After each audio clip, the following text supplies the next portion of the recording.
Hi అండి. ఎలా ఉన్నారు? అందరికి ముందుగా వినాయక చవితి శుభాకాంక్షలు. మనము వినాయక చవితికి, గణేశునికి ఏమేం నైవేద్యాలు పెట్టుకోవాలో ఇప్పుడు మీకు చూపిస్తాను.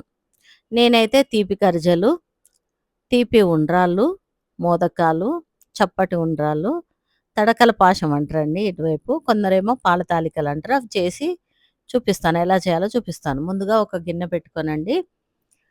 ఒక బౌలెడు వాటర్ తీసుకున్నానండి. అదే బౌల్‌తోని పిండి గూడా తీసుకోవాలండి మనము. అదైతే స్టవ్ మీద పెట్టానండి.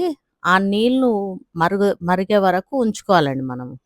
ఆ నీళ్ళల్లో కొంచెము పంచదార వేశానండి, చక్కెర. మేము ఇంట్లో పింక్ సాల్ట్ వాడతాం గాబట్టి, ఉప్పు కొద్దిగా వేసుకున్నానండి. చూడండి, ఉప్పు కొద్దిగా వేశాను.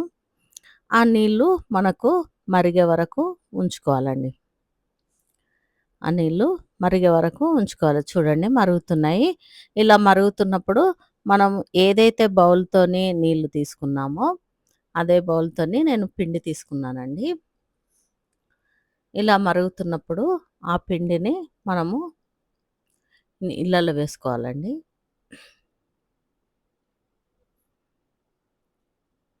చూడండి, నీళ్ళైతే మరిగిపోయాయండి మొత్తము. ఇలా మరుగుతున్నప్పుడు పిండిని తీసుకొని చూడండి, చక్కగా కింద నుండి మరుగుతున్నాయండి వాటరు. ఆ నీళ్ళల్లో ఈ పిండిని వేయాలండి. పిండిని వేసి దాన్ని కలుపుకోవాలండి. ఇంకా పైనుండి ఇందులో వాటర్ పోయనవసరం లేదండి మనము. ఈ నీళ్ళే సరిపోతాయి మనకు. పిండిని కలుపుకోవడానికి ముద్దలాగా ఈ నీళ్ళే సరిపోతాయి. చూడండి, చక్కగా అడుగు వరకి ఇలా ఉండలు లేకుండా కలుపుకోవాలండి. చూడండి, అలా నలుస్తూ పిండిని కలుపుకోవాలండి. కలుపుకొని ఒక స్పూను నెయ్యయితే వేసుకున్నానండి.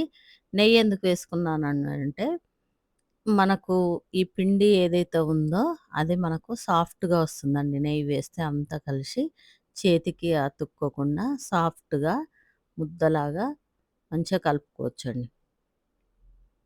అట్లా నెయ్యి అంతా కలిసిపోయేటట్టుగా కలుపుకోవాలండి. కలుపుకున్న తర్వాత దానిపైన మూత పెట్టి ఆ పిండినైతే పక్కకు పెట్టేసుకున్నానండి. మరి ఇందులో స్టఫ్ చేసుకోవడానికి అంటే పూర్ణం చేసుకోవడానికి ఒక 2 స్పూన్ల నెయ్యి వేశానండి.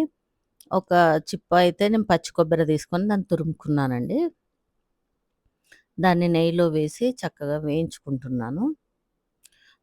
మీ దగ్గర పచ్చి కొబ్బరి లేకుంటే వెండి కొబ్బరి అయినా తీసుకొని ఇలా వేయించుకోవచ్చండి. ఇది కొద్దిగా వేగేంత వరకు ఉంచుకోవాలండి మంచిగా. అంటే మనకు వాసనొస్తుందండి. వేగిన వాసనొస్తుంది గదా! అప్పటి వరకి కమ్మటి వాసనొస్తుంది. అప్పటి వరకు ఉంచుకోవాలండి.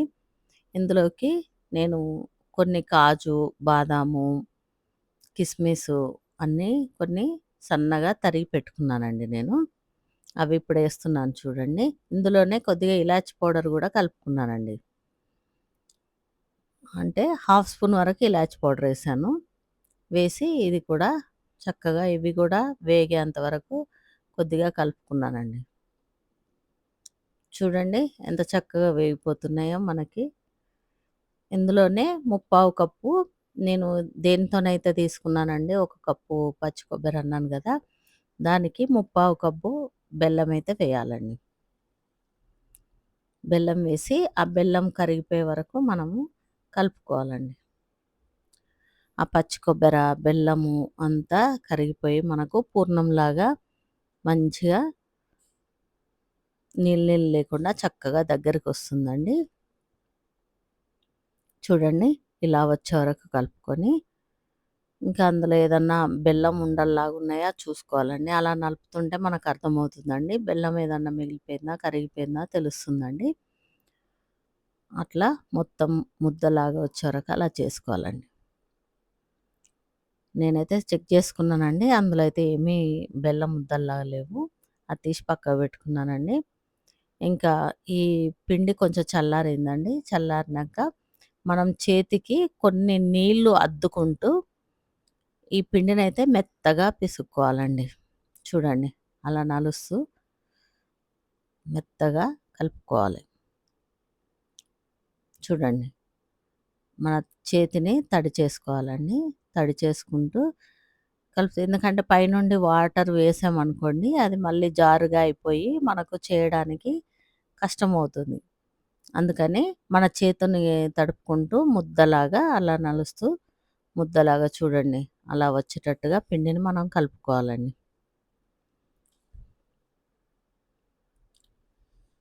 అలా కలుపుకున్న పిండిని మనము పక్కన పెట్టేసుకొని వాటిని చూడండి, లోపల నుండి అడుగు వరకు పిండి మొత్తం మనం ఇలా పట్టుకోగానే స్మూత్‌గా వస్తుందండి. నేనైతే నిమ్మకాయ సైజులో తీపి ఖర్జలకైతే చేసుకుంటున్నానండి. తీపి ఖర్జలకు అట్లా నిమ్మకాయ సైజులో చేసుకున్నానండి. తర్వాత అలానే మోదకాలకు గూడా కొన్ని చేసుకొని పెట్టుకున్నానండి. కొంచెం పిండి ముద్దల్లాగా చేసుకున్నానండి. మోదకాలకు, తీపి ఖర్జలకు చేసుకున్నానండి. తర్వాత తీపి ఆవిరి ఉండ్రాళ్ళు ఉంటాయి గదండీ! ఆవిరి ఉండ్రాళ్ళకు గూడా చేసుకున్నాను. ఇవైతే తీపి ఖర్జల కోసం చేశానండి. చూడండి ఎంత సాఫ్ట్‌గా ఉన్నాయో. ఇప్పుడైతే చప్పటి ఉండ్రాళ్ళ కోసమని వినాయకుడికి ఇష్టం గదండీ! అంటే ఇక్కడి వైపు చప్పటి ఉండ్రాళ్ళు తప్పనిసరిగా పెడతామండి మేము. అట్లా కొన్ని చప్పటి ఉండ్రాళ్ళు ఒక గిన్నెలో వేసుకొని రెడీ చేసుకొని పెట్టుకుంటున్నానండి. ఇలా మేము రౌండ్‌గా ఇలా గూడా చేస్తాను. అది పక్కకు పెట్టుకుంటున్నానండి. ఇదేమో మోదకాలకి, తీపి ఖర్జలకు, ఆవిరుండ్రాళ్ళ కోసమని అవి చేసుకున్నానండి. తీపి ఆవిరుండ్రాళ్ళ కోసమని. చూడండి తీపి ఖర్జలు ఎలా చేయాలంటే నేనైతే అరటాకు పైన చేస్తున్నానండి. అరటాకు మీకు అందుబాటులో లేకుంటే కవర్ పైనైనా చేసుకోవచ్చండి. అలా మనము బిళ్ళలాగా ఒత్తుకోవాలండి. చూడండి పిండిని. ఒత్తుకున్న దాన్ని పూర్ణం ఏదైతే ఉందండి, దాన్ని చక్కగా అందులో పెట్టేసుకోవాలండి. చూడండి. నాకు పూర్ణం అయితే అలా వచ్చిందండి. దాన్ని మనం మలుసుకొని అట్లా కర్జ అంటాం గదండీ! కొందరేమో దీన్ని జిల్లేడికాయలంటారండి. కొందరేమో తీపి కర్జలంటారండి. దాన్ని చేసుకున్నాక మీకు ఇంకా ఇలా గూడా మనం ఆవిరిలో పెట్టుకోవచ్చండి. ఇంకా షేప్ మంచిగా రావాలనుకుంటే నేనైతే ఒక స్పూన్ కాడతోని దాన్ని కట్ జేసుకుంటున్నానండి. లేదా మీకు ఇష్టమైతే డైరెక్ట్ అలానే పెట్టుకోవచ్చండి. చూడండి అలా తీసి ఆ పిండినైతే పక్కకు పెట్టేసుకున్నానండి. అది తీసి చూడండి తీపి కర్జ ఎంత బాగొచ్చిందో. దీన్ని కూడా మనం ఆవిరి పైన చేస్తామండి. చూడండి. ఇప్పుడు మళ్ళీ దీన్ని తీపి ఉండ్రాల్లాగా చూపిస్తాను. తీపి ఉండ్రము ఎలా చేయాలో చూపిస్తాను. ఇలా బిళ్ళలాగా ఒత్తుకోవాలండి. ఒత్తుకున్నాక మనము అరటాకు మీద అలా చేయనవసరం లేదండి. చేయితోని ఇలా ఇలా అంటేనే మనకు బిళ్ళలాగా వచ్చేస్తుందండి. ఎందుకంటే వేడి నీళ్ళలో వేసుకున్నాం గదండీ మనం పిండి. బాగా ఉంటుందండి. చూడండి నేను తీపి ఉండ్రం కోసమైతే అంత పూర్ణం తీసుకున్నానండి. తీసుకొని అలా పెట్టేసి చూడండి రౌండ్‌గా దాన్ని మలుచుకోవాలండి అలా. మలుచుకొని రౌండ్‌గా చూడండి అలా చేసుకోవాలి. అరచేతిలో ఒకదాని పైన ఒకటి చెయ్యి వేసి అలా చేసుకుంటే మనకు రౌండ్‌గా ఒక బాల్‌లాగా వస్తుందండి. చూడండి. ఒకవేళ మీకు పగిలిపోయినట్టయితే కొద్దిగా వాటర్ తీసుకొని దాని మీద రుద్దితే మీకు పగుళ్ళనేవి రావండి. చూడండి. తర్వాత ఇప్పుడు మోదకం చేస్తున్నానండి. మోదకం ఎలా తయారు చేయాలో చేసి చూపిస్తానండి. సేమ్ అలానే రౌండ్‌గా చేసుకొని అండి, అందులో కొంచెము మనము పూర్ణం పెట్టుకోవాలండి. నేను అన్నిటికి కొబ్బరిదే పూర్ణం వాడుతున్నానండి. చూడండి మోదకాలకైతే ఇలా మలుసుకోవాలండి. ఇలా మలుసుకొని చక్కగా అట్లా చేయితో ఒత్తుకోవాలండి. చూడండి ఎంత చక్కగా వచ్చిందో మోదకము. పర్ఫెక్ట్‌గా వస్తుందండి ఇలా చేస్తే. మనకి ఏడ గూడా పగుళ్ళనేవి అలాంటివి రావు. అట్లా చేయితోని రౌండ్‌గా ఒత్తుకొని, మన దగ్గర చాకు ఉంటుంది గదండీ! ఆ చాకుని తిరిగేసి మనం ఘాట్లలాగా పెట్టుకోవచ్చండి. చూడండి ఎంత పర్ఫెక్ట్‌గా వస్తుందో మోదకము. చూడండి. చాకయితే తీసుకున్నానండి. తీసుకొని దాన్ని తిప్పేసి ఇలా ఘాట్లయితే పెట్టేసుకున్నానండి. చక్కగా మోదకం గూడా పర్ఫెక్ట్‌గా వచ్చేస్తుందండి. అలా మనం ఘాట్లు పెట్టుకోవాలండి. చేయరాని వాళ్ళు గూడా ఈజీగా చేసుకోవచ్చండి. అంత సాఫ్ట్‌గా ఉంటుంది. మనం ముందు నీళ్ళల్లో వేసుకొని ఉడికించుకున్నాం గదండీ! అంత సాఫ్ట్‌గా వస్తుంది. చూడండి ఎంత బాగా వచ్చిందో. చూడండి నేను తీపి కర్జలు, తీపి ఉండ్రాళ్ళు, మోదకాలైతే చేశాను. ఇవి మన దగ్గర ఇడ్లీ కుక్కర్ ఉంటుంది గదండీ! ఇడ్లీ కుక్కర్‌లో చక్కగా నెయ్యిని రుద్దుకోనండి ఇలా చేసుకొని, నేను ఆ తీపి కజ్జాలు పెడుతున్నాను చూడండి, అలా తిప్పి వేసుకోవాలండి. ఇలా పెడితే మనకు ఒకదానికొకటి అతుక్కోకుండా మనం పైన ఇంకొక ప్లేట్ పెడతాం గదండీ! అప్పుడు ఒకదానికొకటి అతుక్కోకుండా అటు ఇటు ఆహ్, ఊగకుండా ఉంటుందండి. అలా పెట్టుకున్నాక దానిపైన ఇంకో ప్లేట్ అయితే పెడతానండి నేను. చూడండి. దాన్ని గూడా నెయ్యి రుద్దుకొని ఈ తీపి ఉండ్రాళ్ళైతే పెట్టానండి.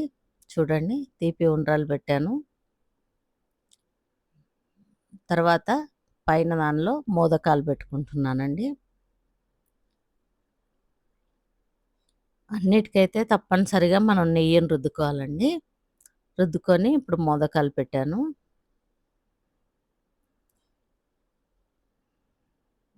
అంతేనండి. ఇప్పుడు ఇది మనము ఇడ్లీ కుక్కర్‌లో పెట్టుకుందామండి. ముందుగానే నేను ఇడ్లీ కుక్కర్‌లో నీళ్లు పోసి 2 గ్లాసుల నీళ్లు పోసానండి. అది వేడెక్కి మరుగుతున్నప్పుడు ఇది పెట్టేసి మూత పెట్టానండి. ఇంకా తర్వాత ముందు చప్పటి ఉండ్రాళ్ళు చేసుకున్నాం గదండీ! నేనైతే అందులో కొద్దిగా నెయ్యి వేసి సిమ్‌లో పెడతానండి.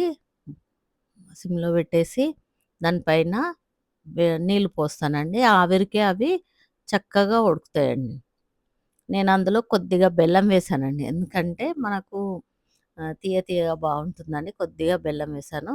ఇప్పుడైతే మనకి మోదకాలు ఇవన్నీ రెడీ అయ్యాయండి. తర్వాత పాల తాలికలండి. అంటే ఇటువైపేమో దీన్ని తడకల పాశం అంటారండి. ఇక్కడేమో కొందరేమో మొత్తము బియ్యం పిండితో చేస్తారండి. హ్మ్. నేనేమో ఆహ్, గోధుమ పిండి తీసుకున్నానండి.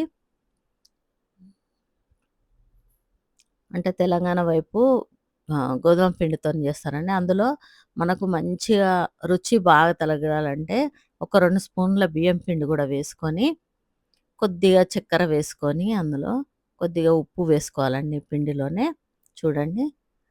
కొద్దిగా చక్కెర, కొద్దిగా ఉప్పు గూడా వేసుకొని చక్కగా కలుపుకోవాలండి అది. దాన్ని ముద్దలాగా చేసుకొని చూడండి. అలా చక్కగా కలుపుకోవాలండి.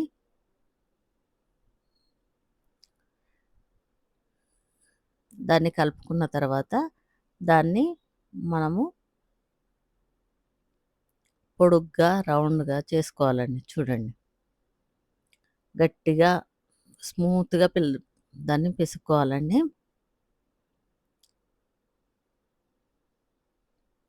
చూడండి.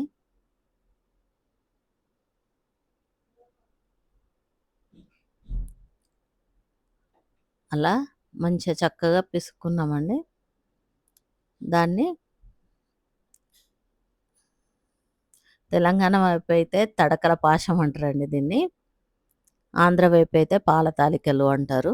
ఆంధ్ర వైపేమో బియ్యం పిండితోని చేస్తారు. ఇటువైపేమో గోధుమ పిండితోని చేస్తారండి. దాన్ని ఇట్లా పొడుగ్గా మనం చేసుకోవాలండి. అలా అయితే నేను చేసుకుంటున్నానండి చూడండి. చక్కగా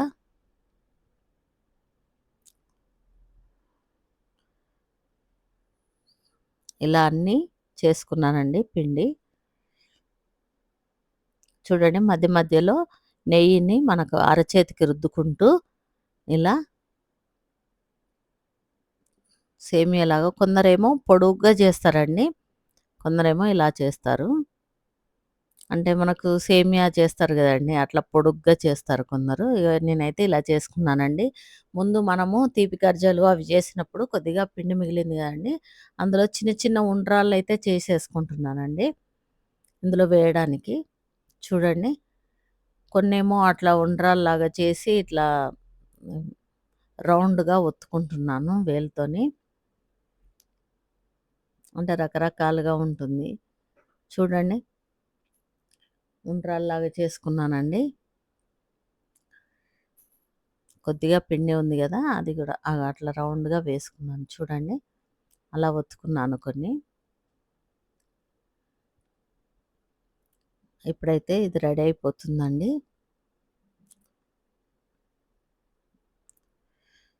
మన బొజ్జగనపయ్యకు ఇవన్నీ ఇష్టం కదండీ! రకరకాల నైవేద్యాలంటే ఇష్టమండి.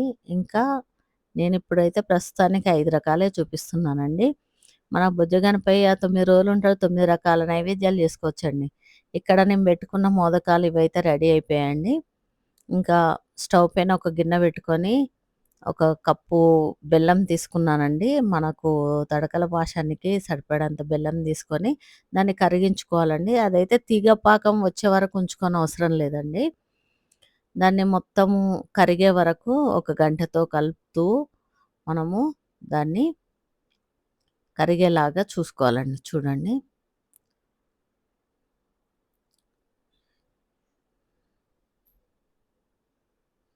ఇక్కడున్న వాళ్ళకి తడకల పాశం అంటే చాలా ఇష్టం. ఎంతో ఇష్టంగా తింటారండి. చూడండి. ఇంక వీటితో పాటు ఇక్కడ తుమ్మికూర పప్పేస్తారండి. తర్వాత ఊనగాయ పచ్చడి గూడా చేస్తారండి. చూడండి ఒక గిన్నె అయితే తీసుకున్నానండి. అందులో 2 బౌల్స్ పాలు తీసుకున్నానండి. పాలు మరగబెట్టుకున్నాను.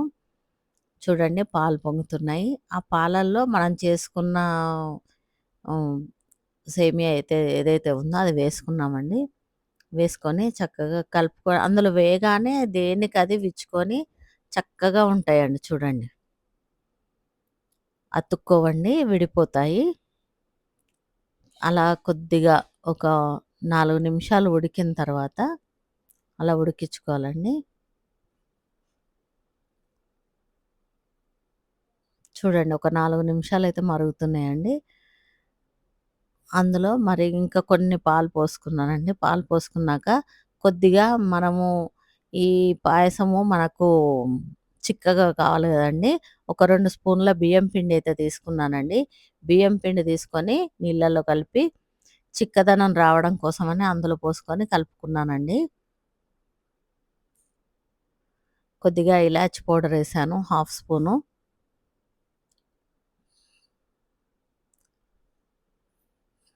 చూడండి చిక్కగా అయిపోయింది మనకు. ఇలా చిక్కగా చూడండి చక్కగా కనిపిస్తుంది. ఇంకొక దానిలో నెయ్యి పోసుకొని చిన్న కడాయి పెట్టుకున్నాను. అందులో నెయ్యి పోసుకొని అందులో కాజు వేసుకున్నానండి. తర్వాత కొన్ని కిస్మిస్ వేశాను.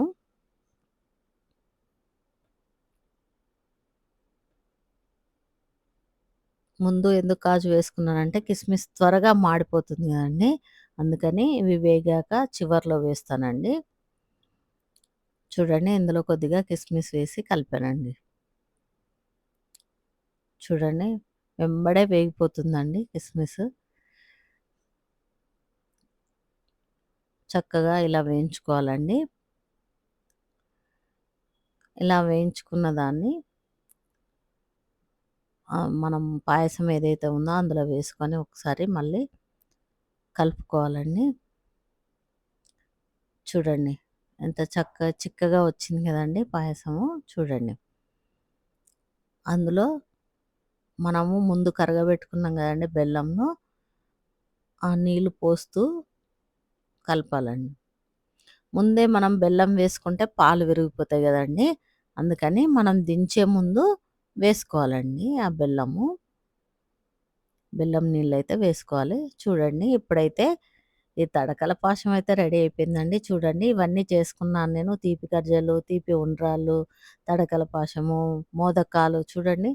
ఇలా చుంచగానే ఎంత చక్కగా చూడండి నోరూరించే మోదకాలు మన బొజ్జ గణపయ్యకైతే రెడీ అయిపోయినాయండి. ఇవైతే తీపి ఉండ్రాలండి చూడండి. తీపి ఉండ్రాళ్ళు కూడా చూడండి ఎంత బాగా వచ్చాయో. ఇంకా ఇప్పుడు తీపి కరిజలు చూడండి. ఇదేమో తడకల పాశం చూడండి ఎంత చిక్కగా వచ్చాయో.